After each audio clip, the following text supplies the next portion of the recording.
बातमी बारामतीतून आहे।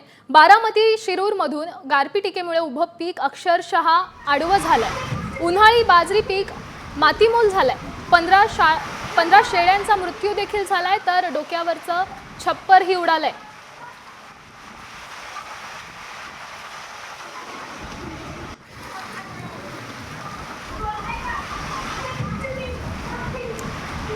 या बातमी संदर्भात आढावा घेतलाय आमचे प्रतिनिधी रोहिदास घाडगे यांनी। जुन्नर तालुक्याच्या पश्चिम भागामध्ये काल मोठ्या प्रमाणात वादळी वाऱ्यासह गारपीट झाली। आभाळ फाटलं अशा पद्धतीचा हा पाऊस होता।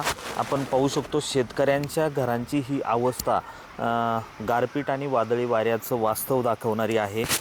मोठ्या प्रमाणात वादळी वारा, गारपीट ह्या सगळ्यामुळं शेतकऱ्याचे संसार हे उघड्यावरती पडलेले आहेत।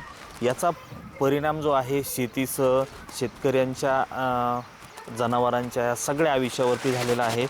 भरपूर पाऊस होता आणि गारा पडला आणि घरामध्ये पाणी शिरलं, कौलं उडाले, खूप मोठं नुकसान झाले। आत्ताच इथं एक वाडीवरती जवळजवळ कमीत कमी 15 शेळ्या मेले असतील।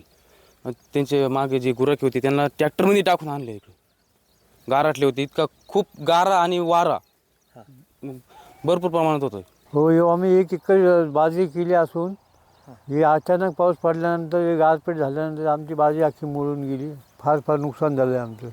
रोहिदास घाडगे, साम टीव्ही न्यूज, मड पारगाव, जुन्नर, पुणे।